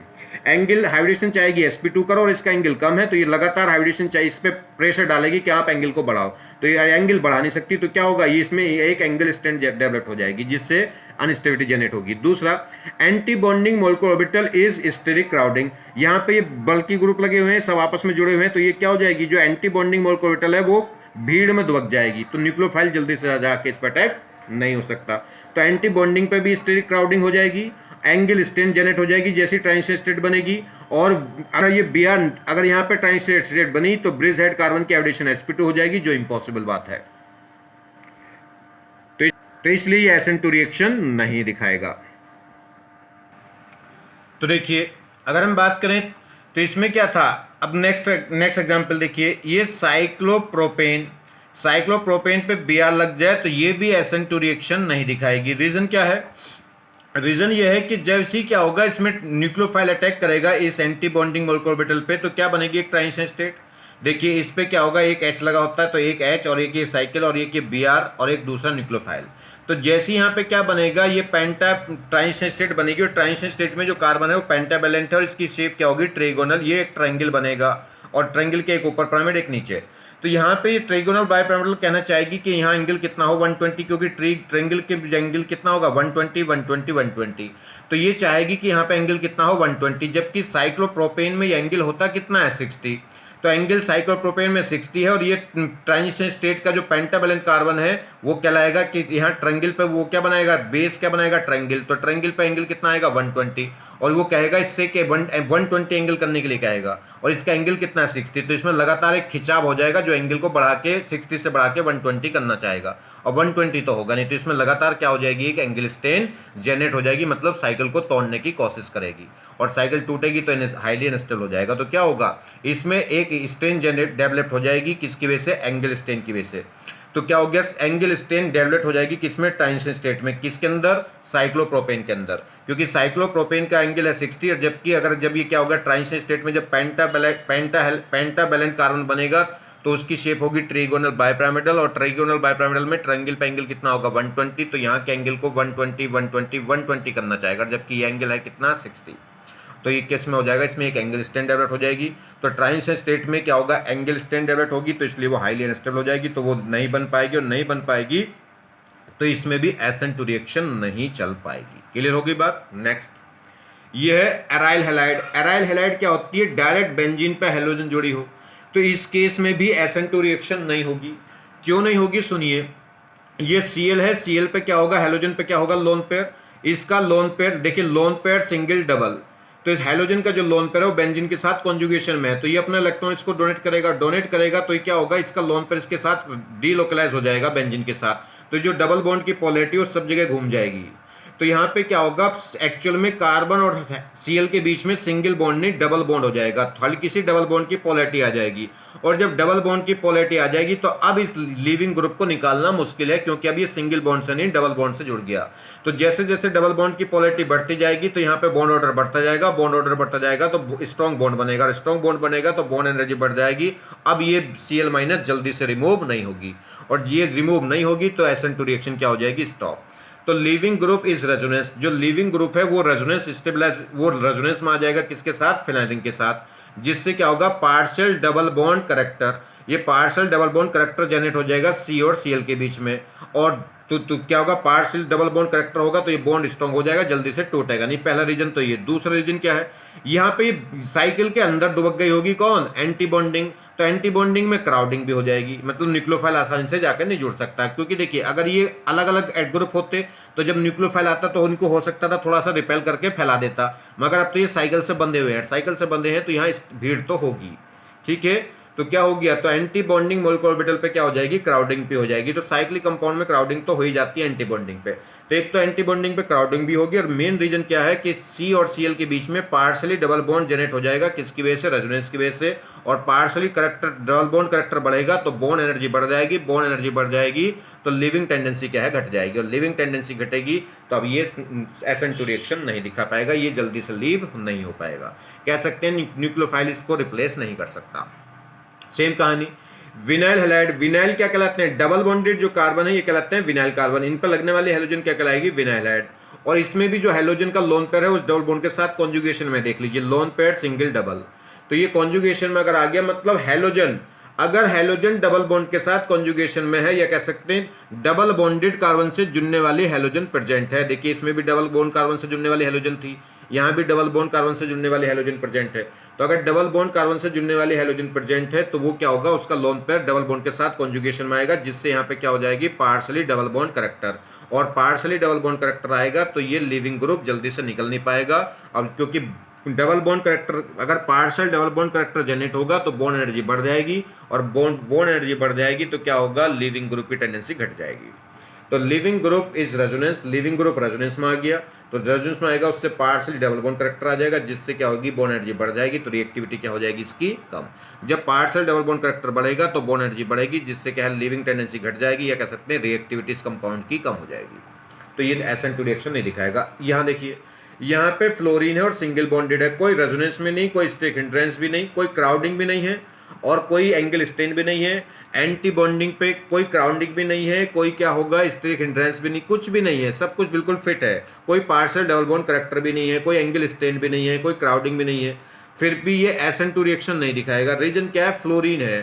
फ्लोरीन क्या होता है, वीक लिविंग ग्रुप, ये इतना थका हुआ होता है, इसका लठ भी मारो तो भी कहता है, उठ के भागने की तो बात छोड़ो, लठ भी मारो तो कहता है भाई हट जा यार, रहने दे, बस हट जा, सो जाने दे, ठीक है। तो वैसा वाला है कि हट जा, सो जाने दे, मतलब चपत लगने के बाद भी यही कहता है कि सोने दो अभी थोड़ी देर और, ठीक है, इस पे चपत का भी कोई असर नहीं पड़ता। तो न्यूक्लियोफाइल आके अटैक करेगा तो ये जल्दी से रिमूव नहीं होता, और रिमूव नहीं होगा तो ये जगह खाली नहीं करेगा, और जगह नहीं खाली करेगा तो न्यूक्लियोफाइल को वापस जाना पड़ेगा, तो ये क्या होगा, ये SN2 रिएक्शन नहीं दिखाता। रीजन क्या है, F क्या है, पुअर लिविंग ग्रुप है। तो मैंने आपको बताया था ये पुअर लिविंग ग्रुप होते हैं, जैसे NH2 है, OH है, OR है, H है, CH3 है, फ्लोरीन है, ये क्या होते हैं, पुअर लिविंग ग्रुप होते हैं, और ये जब तक नहीं निकल के भागते जब तक इंटरनल रिपल्शन जनरेट ना हो, इंटरनल अटैकिंग ना हो, मॉलिक्यूल के अंदर से ही कोई अटैकिंग ना हो, तब तक ये नहीं निकलता। मतलब बाहर वाला इसे कुछ कहे, ये किसी की सुनने वाला नहीं, जब तक घर का कोई आदमी इसे खुद ना कहे कि हट जा,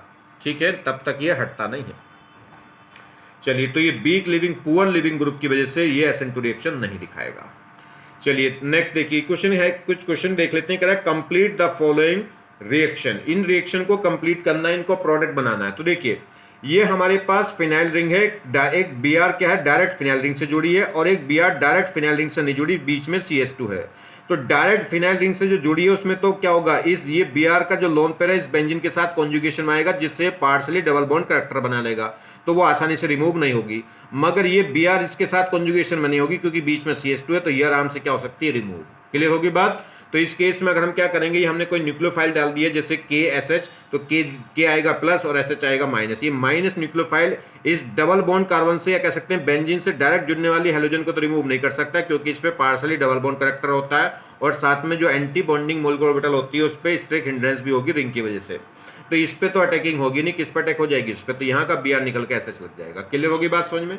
तो डायरेक्ट बेंजीन से जुड़ने वाली या डायरेक्ट डबल बॉन्डेड कार्बन से जुड़ने वाली हेलोजन आसानी से रिमूव नहीं होती, वो SN2 रिएक्शन नहीं दिखाती।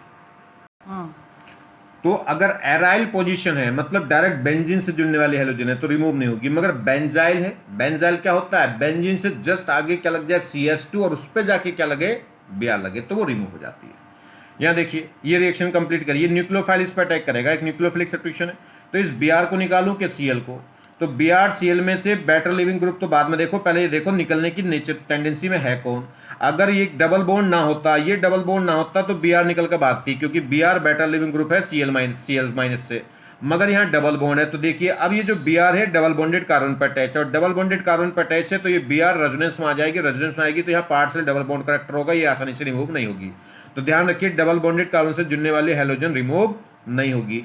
मगर ये जो Cl है ये देखिए Cl इसका lone pair single single double, तो इसका जो लोन पेयर है वो कॉन्जुगेशन में नहीं है क्योंकि ये डबल बॉन्डेड कार्बन पर नहीं सिंगल बॉन्डेड कार्बन पे, तो ये आसानी से रिमूव हो जाएगा, वो रिमूव नहीं होगा। यहाँ पार्ट से डबल बॉन्ड करेक्टर आएगा तो वो रिमूव नहीं होगा, यहाँ पे सिंगल बॉन्ड है तो आसानी से रिमूव हो जाएगा। तो कौन रिमूव हो जाएगा, Cl। तो Cl हटके क्या लग जाएगा, SH। नेक्स्ट, ये बड़ा इंपॉर्टेंट क्वेश्चन है, देखिए ये तो न्यू ग्रुप हो गया। न्यू ग्रुप के लिए इस कार्बन पे जो Br लगी, इस कार्बन के लिए ये ग्रुप क्या दिखाएगा, स्टेरिक हिंड्रेंस। मगर इधर देखूं तो ये जिस यहाँ पे जो टर्सरी कार्बन से ये कार्बन उससे जस्ट अगले कार्बन पे है, तो इस Br पे क्या है, ये इस कार्बन पे ये Br है, इस कार्बन से आगे फिर CH2 है, उसके बाद जाके जब बल्कि ग्रुप है। अब ये जो बल्कि ग्रुप है ये सेकंड पोजीशन के बाद क्या आ गया, थर्ड पोजीशन पर आ गया, दूर हो गया।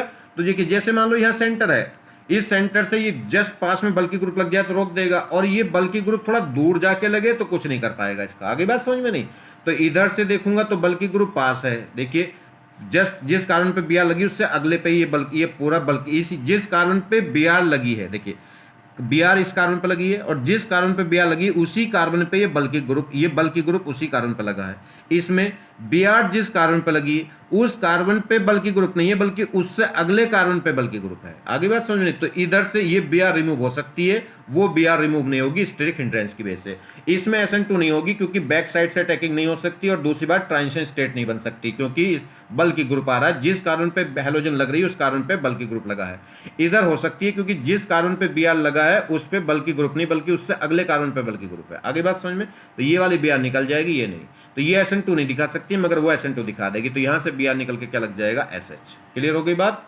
नेक्स्ट देखिए, यहां ये भी सिंगल बॉन्डेड कार्बन पे है Br, ये भी सिंगल बॉन्डेड पे है, तो फिर कौन सी निकले। तो ये कैसी है, Br जिस कार्बन पे लगा वो कार्बन 3 डिग्री है, और Br जिस कार्बन पे लगा वो 2 डिग्री है, तो ये 2 डिग्री है वो 3 डिग्री है, तो वहां स्ट्रिक हिंड्रेंस ज्यादा होगी और यहाँ स्ट्रिक हिंड्रेंस कम होगी। तो पहले रिएक्शन कौन दिखा देगा, 2 डिग्री वाला, 3 डिग्री वाला बाद में।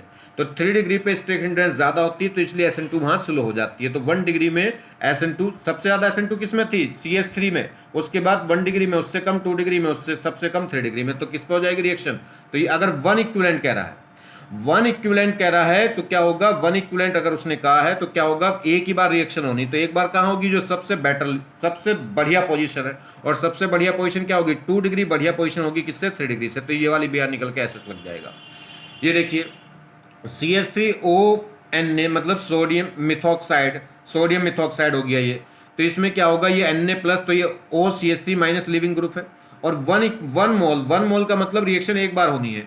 ये न्यूक्लियोफाइल जनरेट कर रहा है, ये न्यूक्लियोफाइल क्या करेगा, SN2 रिएक्शन दिखाएगा। अब किसको निकाले, सिंगल बॉन्डेड हेलोजन है, ये Br भी सिंगल बॉन्डेड कार्बन पे है, I भी सिंगल बॉन्डेड पे, Cl भी सिंगल बॉन्डेड पे। तो सिचुएशन तो तीनों की एक जैसी है। जब सिचुएशन सेम जैसी, देखिए ये भी 2 डिग्री कार्बन, वो भी 2 डिग्री कार्बन, ये भी 2 degree carbon, degree of carbon भी सेम, ठीक। तो अब देख लो बेटर लिविंग ग्रुप। तो बेटर लिविंग ग्रुप कौन है इन तीनों में से, आई बेटर लिविंग ग्रुप होगा Br से, और Br बेटर होगा Cl से, तो सबसे बेटर कौन हो गया आई, तो आई वाला ही भाग जाएगा, क्योंकि एक मोल का मतलब एक ही बार रिएक्शन होनी, तो क्या निकल कर भाग जाएगा, आई निकल कर रिमूव हो जाएगा और यहाँ पे आके न्यूक्लियोफाइल लग जाएगा OCH3। क्लियर। यहाँ देखिए ये Br किस पे लग गई, ब्रिज हेड कार्बन पे, और ब्रिज हेड कार्बन वाला SN2 रिएक्शन नहीं दिखाएगा, क्योंकि जैसी है ट्रांजिशन स्टेट बनेगी तो ट्रांजिशन स्टेट में ब्रिज हेड कार्बन की एडिशन sp2 हो जाएगी, और bridge head carbon sp2 accept नहीं करता, पहली बात, ठीक। और दूसरी बात क्राउडिंग भी होगी यहाँ, तो वेंडिक्स रूल यहाँ क्या हो जाएगा फेल, तो ब्रिज हेड कार्बन पर लगने वाली Br तो रिमूव नहीं होने वाली, तो बची दूसरी Br, ये Br आराम से रिमूव कर दो, क्योंकि उसने क्या कहा 1 मोल का मतलब एक बार रिएक्शन करानी, या तो यहाँ कराओ या यहाँ कराओ, तो इन दोनों में से कहाँ होगी, इस पर हो जाएगी, क्योंकि वो ब्रिज हेड कार्बन है। ब्रिज हेड कार्बन तो समझ लो दोनों साइकिल, बाई साइकिल है ये, बाई साइकिल में वो कार्बन जो कॉमन होता है वो कार्बन क्या कहलाता है, ब्रिज हेड, तो दो ब्रिज हेड कार्बन हो गए, एक ये और एक ये, तो ये Br नहीं निकल सकती, ये वाली निकल जाएगी, तो यहाँ पे क्या लग जाएगा, Br निकल के क्या लग जाएगा SH। सेम कहानी, ये SH की रिएक्शन हो रही है इससे, और कौन सी रिएक्शन करानी है SN2, तो क्या होगा, ये CH3 या Br निकलेगा, Br minus better leaving group होता है किससे, R माइनस से या CH3 माइनस से, तो Br निकलेगा, तो Br माइनस निकल के जाएगा, SH माइनस आके जुड़ जाएगा। अब ये इसने क्या दे रखा है, ये इसने क्या दे रखा है, इसने 3D में बना रखा है, 3D में बना रखा है, तो अब क्या होगी, कॉन्फ़िगरेशन चेंज हो जाएगी। कॉन्फ़िगरेशन चेंज कैसे हो जाएगी, देखिए अगर ये कहाँ है, ये डाउन में था और ये अप द पेपर था, इस प्लेस का मतलब होता है अप द पेपर, अगर ये हेडेड बॉन्ड है तो इसका मतलब होता है अप द पेपर, पेपर के ऊपर, और डॉटेड का मतलब होता है पेपर के नीचे, और ये सिंपल जो बॉन्ड बन रहे हैं इनका मतलब होता है पेपर पे, तो ये प्लेन द पेपर, ये पेपर के डाउन और ये पेपर के अप। मगर अब जब क्या होगा, ये अगर ये Br पेपर के अप लग रहा है तो SN माइनस क्या होगा, पेपर के डाउन से जाके लगेगा, और कॉन्फ़िगरेशन क्या हो जाएगी चेंज, ऊपर से अपर वाला हटेगा तो डाउन वाला लग जाएगा। तो देखो कॉन्फ़िगरेशन एक तो अप और एक डाउन थी, मतलब एक तरीके से कह सकते हैं ट्रांस था, ये एक अप और एक डाउन, तो ये क्या हो जाएगा, कैसा हो जाएगा, सिस हो जाएगा, ये भी डाउन वो भी डाउन, तो कॉन्फ़िगरेशन, तो Br निकल के क्या लग जाएगा SH, मगर साथ में कॉन्फ़िगरेशन भी चेंज हो जाएगी, क्योंकि SN2 रिएक्शन में क्या हो जाती है, कॉन्फ़िगरेशन वोल्डन इन्वर्जन हो जाता है, कॉन्फ़िगरेशन चेंज हो जाती है। सेम कहानी अब यहां देखिए, अब इसमें क्या है, ये हमने ये रिएक्शन है, ये कार्बन है, इस पे क्या है, एक Br है, एक H है, एक D है और एक ये CH3 है,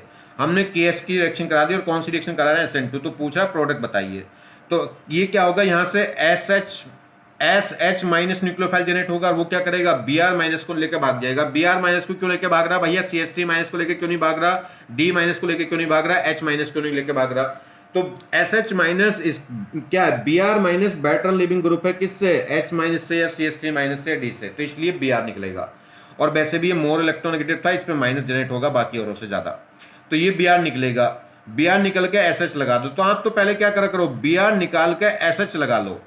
अब उससे पहले देखिए कौन सी कॉन्फ़िगरेशन का था, अगर ये R कॉन्फ़िगरेशन का है तो वो कैसा प्रोडक्ट बनेगा, S कॉन्फ़िगरेशन का। अब S कॉन्फ़िगरेशन के तो बहुत सारे हो सकते हैं, ये भी S, जैसे मान लीजिए ये R का है तो ये प्रोडक्ट कैसा बनेगा R, अगर ये S का है तो वो R का बनेगा, तो R का ऐसे भी हो सकता है, ऐसे भी हो सकता है, वो तो आप क्या करेंगे, दो बॉन्ड एक्सचेंज कर दें तो कॉन्फ़िगरेशन चेंज हो जाती है, और तीन बॉन्ड एक्सचेंज कर दें तो कॉन्फ़िगरेशन सेम रहती है। तो सबसे पहले क्या करेंगे, तो देखिए कैसे होगा, जैसे ही Br निकला, Br क्या हो गया, अगर हमने क्या करा, Br जिस सिचुएशन से निकाला, Br अगर हमने क्या करा है, जिस पोजीशन से, जिस सिचुएशन से Br निकाला उसी सिचुएशन में SH लगा दिया, देखिए हेडेड बॉन्ड से Br निकाला, हेडेड बॉन्ड पे SH लगा दिया, तो कॉन्फ़िगरेशन चेंज नहीं हुई होगी, क्योंकि अगर अपर से Br निकाला और अपर से क्या लगा दिया SH, तो इसका मतलब कॉन्फ़िगरेशन चेंज नहीं होगी। तो कॉन्फ़िगरेशन चेंज क्या करोगे, या तो अगर ये अपर से हटके डाउन से लग जाता तो कॉन्फ़िगरेशन चेंज होती, या फिर क्या करो, आपने वैसी सिचुएशन पे क्या लगा दिया, SH लगा दिया, तो इनकी पोजीशन बदल दो, D को उधर कर दो, CH3 को उधर कर दो, तो अपने आप कॉन्फ़िगरेशन क्या हो जाएगी, चेंज। जैसी सिचुएशन में Br था वैसी सिचुएशन में आपने SH लगा दिया, तो तुम कहोगे कॉन्फ़िगरेशन चेंज कहाँ से हुई, कॉन्फ़िगरेशन यहाँ से चेंज नहीं होती, कॉन्फ़िगरेशन ओवरऑल से पता चलती है। तो आप क्या करेंगे, अगर दो बॉन्ड एक्सचेंज कर दोगे, D को उधर CH3 को उधर, तो इसकी और इसकी कॉन्फ़िगरेशन क्या हो गई होगी, चेंज हो गई होगी। या जैसे इसमें क्या करा, इसमें H क्या था, H किस पे था, डाउनवर्ड था, और वो H कहाँ लिया है, अपवर्ड, तो इसको क्या लेगा, अगर H अपवर्ड पे पहुंच जाएगा तो ये Br वाला किस पे आ जाएगा, डाउनवर्ड वाले पे, तो SH किस पे आ जाएगा, डाउन वाले पे, ठीक। तो इसमें भी कॉन्फ़िगरेशन क्या हो गई, चेंज। भाई ये क्या हो गया, देखिए ये अगर क्या होगा, अगर हम क्या करेंगे, ये डाउन वाले पे, तो इसकी कॉन्फ़िगरेशन उल्टी कैसे होगी, जब उल्टा बदल देंगे, ये अपर वाला डाउन पे आ जाएगा और डाउन वाला अप पे हो जाएगा। तो आप क्या करें, पहले प्रोडक्ट बनाने करें और उसके बाद इसकी रिएक्टेंट की कॉन्फ़िगरेशन देख लो कि ये आर है। अगर ये आर है तो उधर क्या होगा, उधर एस बनेगा। अगर ये इसकी कॉन्फ़िगरेशन एस है तो वो कैसा होगा, आर वाला होगा। और आर वाले क्या क्या हो सकते हैं, वो या तो ऑप्शन दे रखे होंगे तो देख लो आर कॉन्फ़िगरेशन का कौन सा है, जोन सा भी आर कॉन्फ़िगरेशन का होगा वही आंसर होगा। आगे बात समझ में नहीं, मगर ये कॉन्फ़िगरेशन, अब इसकी कॉन्फ़िगरेशन कैसे पढ़ेंगे कि आर है कि एस है, तो ये सब मैंने ऑप्टिकल आइसोमेरिज्म में बता रखी कि कैसे पता करते हैं आर है या एस है। वैसे बता दूं, यहां देखिए इसकी अगर आपको आरएस कॉन्फ़िगरेशन निकालनी तो कैसे होती है, ये आपकी नंबरिंग करिए इनकी। सबसे ज्यादा एटॉमिक नंबर बीआर का है तो फर्स्ट नंबर की कैटेगरी का ये हो गया, फिर सेकंड कैटेगरी का हो गया कार्बन, और थर्ड कैटेगरी का हो गया ड्यूटेरियम, और फोर्थ कैटेगरी का हो गया हाइड्रोजन। एटॉमिक नंबर चेक करते हैं, इसका एटॉमिक नंबर सबसे ज्यादा देखिए एच का 1, डी का भी 1 और सी का 6 और 6 से भी ज्यादा बीआर का हो गया। तो सबसे ज्यादा एटॉमिक नंबर बीआर, तो फर्स्ट नंबर तो उसका, सेकंड नंबर फिर कार्बन का। इन दोनों का एटॉमिक नंबर सेम है तो एटॉमिक मास देख लेते हैं, ड्यूटेरियम का ज्यादा होता है तो थर्ड नंबर इसका, फोर्थ नंबर इसका। अगर फोर्थ नंबर क्या है, डाउनवर्ड है, तो बस इसे यहीं फिक्स कर दो, हटा दो और 1 2 3 घूम जाओ।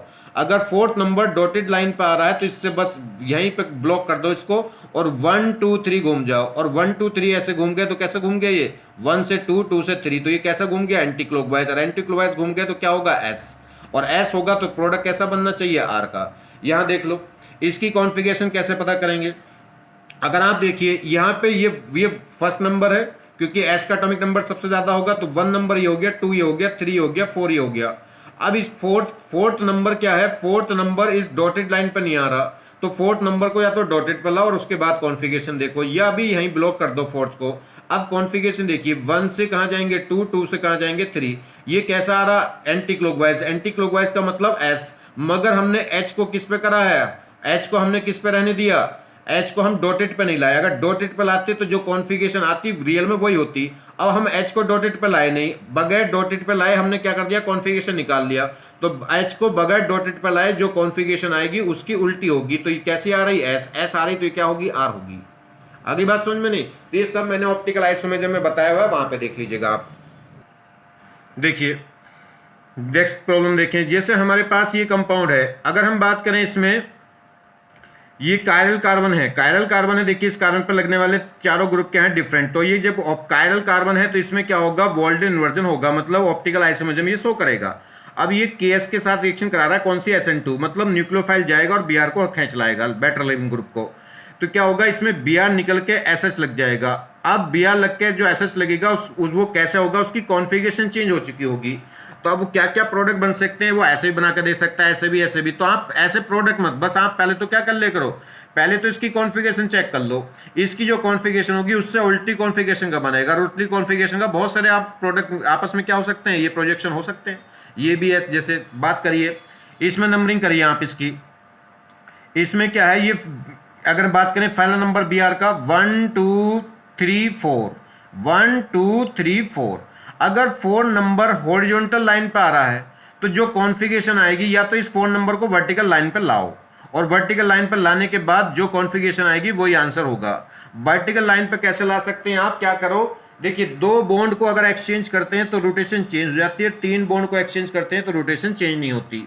एक तो तरीका वो है, मगर फिलहाल मैं आपको बता दूं, आप इसको हॉरिजॉन्टल पे रहने दीजिए, हॉरिजॉन्टल पे आप एच को हॉरिजॉन्टल पर रहने दीजिए, हॉरिजॉन्टल पर रखते हुए जिसकी जो कॉन्फ़िगरेशन आएगी उसकी उल्टी हो जाएगी, क्योंकि रियल कॉन्फ़िगरेशन जब होती है जब एच को वर्टिकल पर लाओ, टॉप या डाउन पे। तो फिलहाल देख लो 1 से 2 और 2 से कहाँ गया 3, इसको तो छुपा लो 4 वाले को, तो 1 2 3 हो गया, कैसी घूम गई है, एस। और जब ये एस हो गई तो ये क्या होगी, आर होगी, क्योंकि एच हमने किस पे ले लिया, हॉरिजॉन्टल पे था। तो हॉरिजॉन्टल पर अगर एच को रख रहे हैं तो जो कॉन्फ़िगरेशन आएगी उसकी उल्टी होगी, अगर एच को वर्टिकल पर ले जाएं तो जो कॉन्फ़िगरेशन आएगी वही होगी। तो फिलहाल इसकी कॉन्फ़िगरेशन कैसी आ रही है, अगर एच को हॉरिजॉन्टल पर रख रहा हूं तो इसकी कॉन्फ़िगरेशन 1 2 3 कैसी आ रही, एंटी क्लॉकवाइज, मतलब एस, और एस आ रही तो इसका मतलब आर होगी ये, क्योंकि एच हमने हॉरिजॉन्टल पर लिया। तो ये आर कॉन्फ़िगरेशन का है, तो जो प्रोडक्ट बनेगा वो सब क्या होंगे, एस कॉन्फ़िगरेशन के होंगे। अब एस कॉन्फ़िगरेशन के कुछ कोई सा भी हो सकता है। आगे बात समझ में नहीं, तो जैसे हमने बीआर को हटा के क्या कर दिया, बीआर जिधर से हटाया उसके अपोजिट साइड से क्या लगा दिया, एसएस, तो बिल्कुल यही आंसर हो गया। फिर तो ये दिक्कत कोई है ही नहीं, इसमें इसकी कॉन्फ़िगरेशन चेंज हो गई होगी। अब देखिए इसको मैं क्या करूं, मैंने एच को इधर ले गया और एस को इधर, तो 2 बॉन्ड तोड़ दिए, 2 बॉन्ड तोड़ने से रोटेशन चेंज हो गई होगी, मगर 2 बॉन्ड और चेंज कर दिए, 2 बॉन्ड और चेंज कर दूं तो रोटेशन वापस घूम के वहीं आ जाएगी। तो देखो मैं H को इधर ले गया और S को इधर, तो रोटेशन हो गई चेंज। मगर CH3 को यहां ले गया और D को ऊपर ले गया तो फिर वापस चेंज होकर वही आ गई। तो अगर जब मैंने दो बॉन्ड एक्सचेंज करे होंगे तो S से हो गई होगी R, मगर दो बॉन्ड और एक्सचेंज कर दिए तो वापस फिर S आ गई होगी। तो ये भी हो सकता है। देखिए दूसरी बात, इसमें अगर इसमें देखें, इसमें हमने क्या करा है, इसको हमने क्या कर दिया, अगर हम बात करें, ये देखिए इसको हमने क्या कर दिया 90 डिग्री क्या कर दिया है। देखिए इसको हमने क्या करा, H को वहां, D को यहां और CH3 को यहां। अगर तीन बॉन्ड एक्सचेंज करते हैं तो रोटेशन चेंज नहीं होती।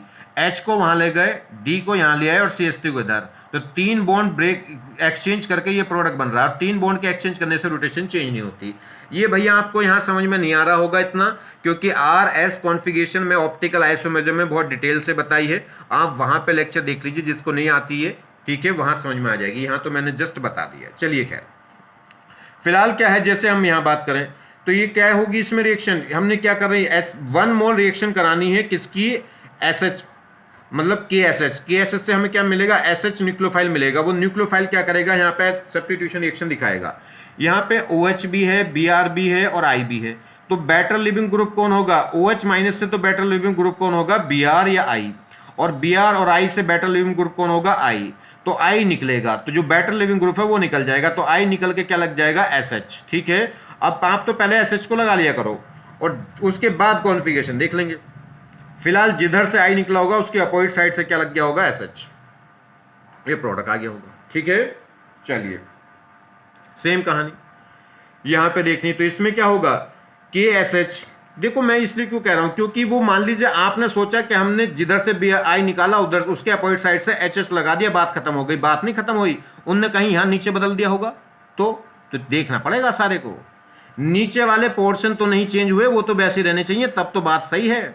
अगर वो तुमने यहां भी बदल दिया और उन्होंने नीचे कुछ और बदल के दे रखा हो, तुम्हें BR इधर लगा के इधर कर दिया हो, तो बात गड़बड़ हो जाएगी। यार ये बात समझ में नहीं, तो चेक करनी पड़ती है कॉन्फ़िगरेशन। चलिए खैर, और ये कब आएगी, जब प्रैक्टिस कर लोगे, कुछ क्वेश्चनों की कॉन्फ़िगरेशन निकाल लोगे। ये देखिए, ये पे यहाँ पे एक CH3 है और एक BR है। KS की रिएक्शन कराई SN2 के साथ। SN2 का मतलब कॉन्फ़िगरेशन क्या होगा, चेंज होगा। तो ये BR निकलेगा और SH आएगा। अगर ये क्या है, अप वाला बॉन्ड है ये, तो निकल के क्या होगा, डाउन वाला बॉन्ड आ जाएगा। अगर मगर ये अप वाले से डाउन वाला करेक्ट कब होगा, जब बाकी सब कुछ में कोई चेंज ना करा हो, बाकी बिल्कुल वैसे ही रहा। तो देखो बाकी पार्ट बिल्कुल वैसे ही रखा।